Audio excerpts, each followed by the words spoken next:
We're Chris, Charlene, and this is our little dog Holly. For the past 3.5 years, we've been travelling around the world in our Malta home, Tandy. Last month, we returned home for the very first time to surprise our family and friends. And apart from spending time with them, we've absolutely loved exploring our beautiful islands. This week, we start today's video back in Gozo, in the capital city, Rabat. As we were walking by, I found these tiles. They're the Maltese traditional tiles. This is just one pattern. There are so many patterns that one can choose from. And nowadays, many Maltese prefer to have these tiles as their floor. I really love this facade here. So this is made from tiny mosaic tiles. Wow. Not all of the houses have them, but quite a few. Look how old this is. Right now we're passing through these narrow roads. They've built them like this to escape the hot Mediterranean weather because they create a lot of shadow. Dolor. The colors of the doors are all vibrant. Red, blue, green, yellow. Some of the houses actually have their own street like this, and it just ends there with the house. As you know, we travel always in our van and we visit so many places, but there are only a few places like this. In the north of Italy, there were loads of other small villages that are really old, like Tenno. We visited a few other ones as well. But down here, you can truly tell the Arabic influence.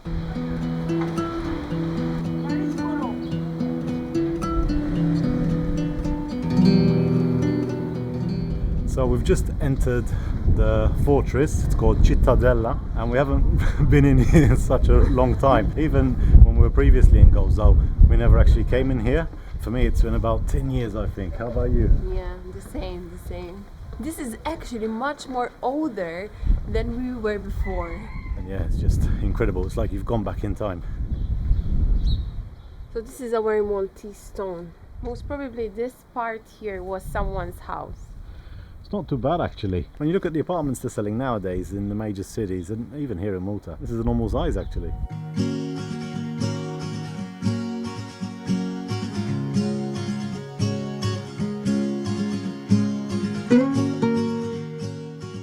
From the top here, we've got a perfect view of half of Gozo.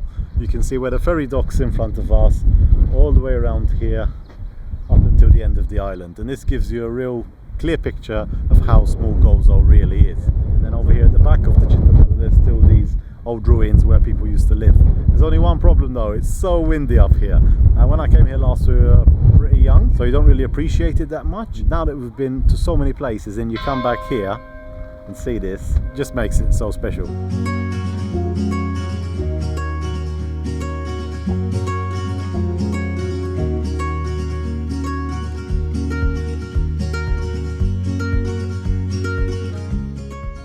So as you're walking through this place, it immediately reminds us of those Game of Thrones sets that we saw in Croatia, like in Split. You might think I'm biased, but I think this is the most beautiful one so far. And we're not being biased, are we? No, we're not. They kept it as it was, and it's still beautiful. I really don't want to leave this place, but we're hungry, so we have to leave. So this is a traditional food here in Malta. It's called pastizi. Very healthy, I must add.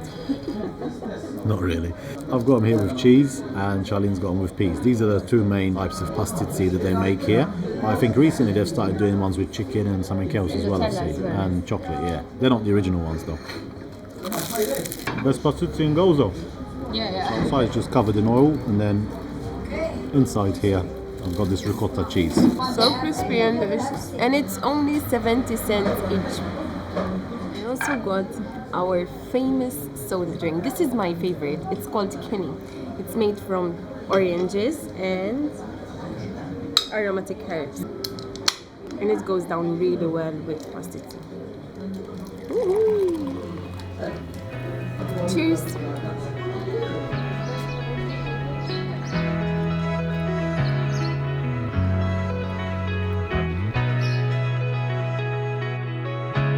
ب 20 تشومبي بس نعمل واحدة بحلقة.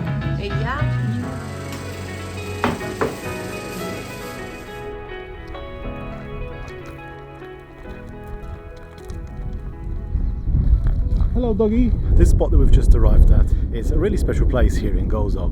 Whenever you're on social media, you definitely see a clip or a photo from here. Basically, it's this cave down here. Looks like there's a few people here already, and there's a marvelous view. It's called Tamisha Cave, and from here we can see Ramla Bay and the beautiful surroundings. This cave was used by early humans, much like other caves in Malta and Gozo. And as you can see, it's a very famous spot with tourists. It's unbelievable that people actually used to live in that cave, and what a great view they had. This place that we're at now is called Nadur. It's a very tiny village, and it's very high up as well. In fact, we've got some amazing views over the fields here in Gozo. So a couple of weeks ago, it wasn't so serene because there was the spontaneous carnival. A lot of people from Malta and even from abroad come over to dress up. They go nuts, basically. And as Charlie mentioned, we're truly surprised with the amount of people here. When we came here about 4 or 5 years ago, I think we were on our own. Yeah, that's crazy. How many people have we seen here? We've been here for about an hour. I don't know, about 100 people for sure. I know in the past we've mentioned that we left Malta because there wasn't so much nature. And you might be looking around us and everywhere is just green. And that's because we're here in Gozo. Believe me, like where we used to live in the south of Malta, it's a lot more busier. A lot more apartments, busy roads, cars and stuff like that.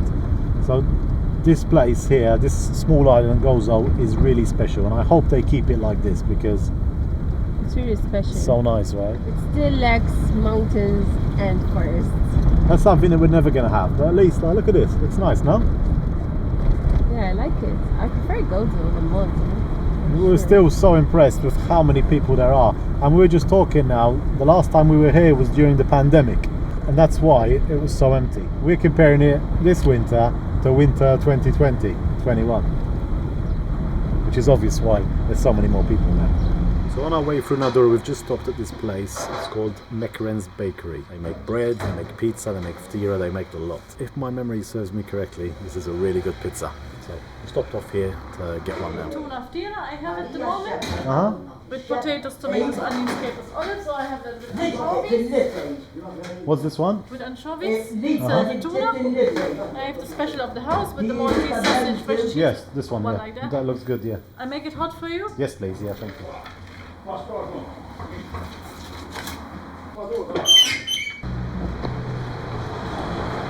Delivery for you. Ooh, thank you. That's great. I think she said it smells great. So we've come to this lookout point. What's this called, Jack? Kenuna Tower? Kenuna Tower. Kenuna yes. Tower. And this is the pizza that we went with. Oh my god, it's got potatoes. Yeah. What else? Sausages, Maltese sausage. Sausages, olives, cheese. Oh my god. Mm. Yummy, yummy, yummy. Charlene's getting excited. It tastes perfect. $1 million view. So that over there is Camino, the small island, and there's Malta, the main island. So although we've been staying in Gozo, we've been down to Malta about 2 or 3 times so far. Well, most of our friends and family are in Malta, but apart from that, we much prefer it here. Which is better, guys? This mouth-watering pizza or the view? Where there's food, Holly's never too far away, is she? So that pizza was so good. I can now reconfirm that this place, Mekren's Bakery, has the best pizza in Gozo. Maybe in Malta as well. Wow, look at Chokia Church. Oh my god, wow, this is amazing. Woo! We got splendid views from the spot. Wow. That's where we live, guys. Just behind the cliffs. But that's the good thing about Shlendi, that the sun always sets right in front of you.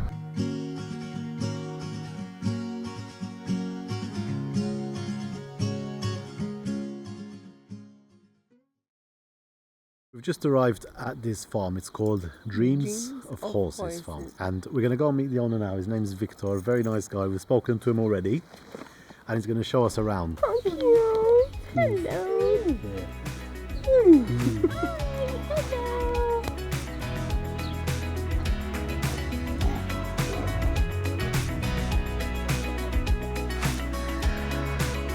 Come on. This one's got to be the smallest animal on the farm. As we enjoyed our time with this little one, Victor, the owner of the farm, joined us to explain all about his place and the story behind it. L-idea ta' dan il-farm bdiet ma' 30 sena ilu, kont bdejt nagħmel rescue ta' annimali kbar li ħadd ma kien jagħmel dak iż-żmien. Dejjem kien hawn xi ħaġa l-klipu tates imma annimali kbar le. L-ewwel test tiegħi kien għamilt rescue ta' żiemel li kien veru mitluf. Iż-żiemel li jien ħsib biddel ħajtu biddel ħajti. Kull ma ħataraw għaw tiġifieri kollu tortijaw. Għax ġelni nemmen fija nifsi iżjed li nista' nagħmel dil ħaġa. Huwa therapy center ukoll, 15-il sena ilu xtrajt dil-art. Ovvjament għadna fil-proċess nagħmlu l-istrutturi kemm għall-annimali u kemm għall-min. Dejjem tirranġa. Għal-żwiemel hawn xi 42 fil-mument hawnhekk ponies insomma. Imbagħad għandna annimali oħra. Kull meta nagħmlu rescue ta' xi annimal jibqgħu sal-aħħar hawnhekk ma nagħmlux lihom. Once li daħal. Ekka ma ħalwejda. Dak il-bodyguard tiegħi. Il-ħin kollu mija, jiġri jekk tiġi darba tfittixni u nkun nistaħba ħajkxifni. Suppost ngħid. Imdewrin bl-annimali. Issa ġadir gżira żgħira, irnexxieli nagħmel post fejn kulħadd jibbenefika minn hawnhekk.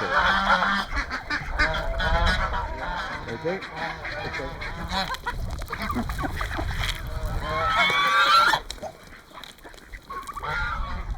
So while Charlene's busy there, Victor is going to go and show us something else. It's a goose nest, hidden here. First, when she stopped laying eggs, then she sits on them and they go 28-30 days. Sure, 1 month. Biex jifaqsu. Nasabila kważi ġimagħtejn. Daqfa, jifaqsu mara. Imma astemmen kif isibu postijiet, ġifieri. Ajwa, ajwa.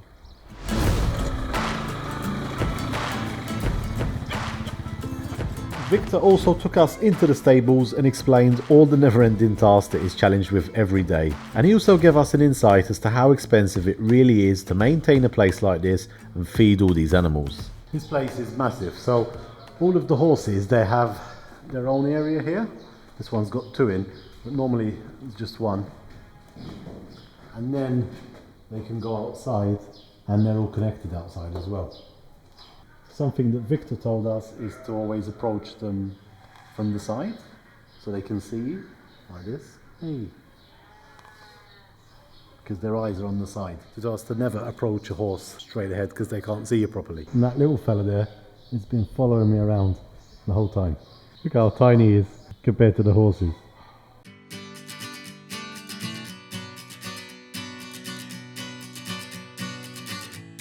So we've had our tea and coffee and Victor is going to take out the horses for a run around here. So we're going to try and find a spot so we don't get squashed.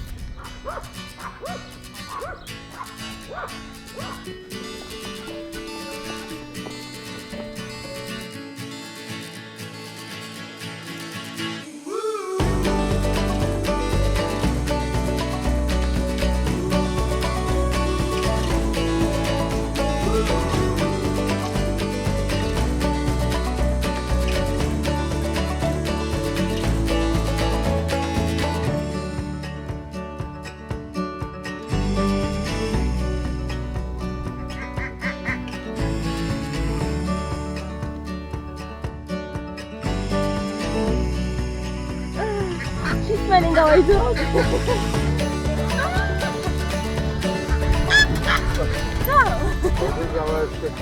Absolutely amazing here because we're surrounded with these small hills. Everywhere around us is green. When I was younger, I used to spend so much time outside in the fields next to my grandma's house, I remember. But nowadays, all of the children are all inside and they can't really experience the outdoors. And for them to come here and, you know, experience life with the animals, it's such an incredible thing. We have to tell you one more thing. Keep up the good work. Thank you. Because you're doing a lot of it's not work easy, but somehow I will make it. I think people can see your hard work here.